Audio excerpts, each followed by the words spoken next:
high school really is not given anything. I mean, what he has to do is to earn it, because he has to have the grades that are appropriate to get him into college. So you're not really giving away anything. No, what we're doing is they're going to earn it, like I said, by maintaining that C average and staying out of trouble. And it's a cost factor. I mean, it's cost-wise. Explain that. Well, you look at it, it costs more to house a person that's in prison than it is to send a kid to school. I mean, it costs more, as a matter of fact, to house a prisoner for 1 year than to pay for a person entire education from grades, kindergarten, all the way through 4 years of college. So it's cost effective, and we feel that it gives that opportunity, gives that kid that opportunity to advance and to excel within our community. And that's all they needed, just a chance. Very good. It's an incentive. It's an incentive. That's true. Well, I think we've just about got a couple of minutes left, and let's allow the two of you to perhaps have an opportunity to make some final comments that you might have. I just wanted to encourage your listeners to become part of the legislative process. I just want to let them know that they do have a voice in government. What you need to do is you need to contact your state legislators.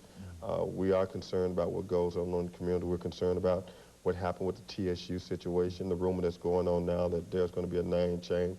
And let me assure you that that is only a rumor, that the Black Caucus has taken a firm stand that we will not tolerate the name change of Tennessee State University. And you do that by contacting your state legislators and expressing your opinion and concern, and we will respond. Miller. Thank you, Dr. Haney. It's a pleasure to be here. I would certainly like to, as Representative Jones mentioned, it is very, very important that our constituent base become more involved with their legislators. We need their support. We need their ideas. You know, we work hard. The odds are against us in you know, one sense or the other, but we feel that if our community is strong, if our constituency base is strong out there, then we will be able to do a better job. One issue we didn't get into, I don't know if it's enough time to discuss it, but dealing with African-American businesses is one thing that the Black Caucus is doing. There are several bills that several representatives are sponsoring that deals with CDCs, Community Development Corporations. We're trying to find the funds to put into community development corporations where people in the community within the inner cities throughout the state can set up a boards of directors, look at problems of housing, look at how we can begin to make small business loans where they can actually manage those kinds of dollars. You know, the bills are out there. We think they're getting passed. So many of the bills do not have physical notes as of yet because of that tight budget situation. But as soon as we can find that there are some available funds, then we want to fund those CDCs.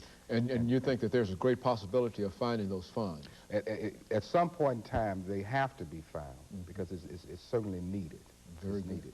Very good. Representative Jones, let me thank the two of you. I think we might have about a minute left, but let me thank the two of you. I know the kind of schedule that the two of you have, and to come down and to talk to us and to talk to the community about the kinds of problems that you think and the kinds of challenges that you find in the legislative process. We certainly appreciate that information.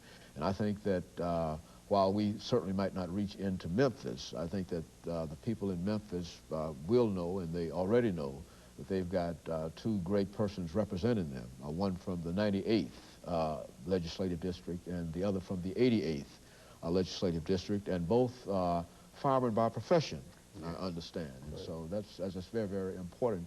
And we're certainly delighted to have had an opportunity to have the two of you to come back and to explain to our audience this morning the legislative process and what the Black Caucus is doing in terms of trying to make things better for the people of Tennessee. Now, when is that next retreat, Representative Jones? The next retreat is going to be, it's the last week of November.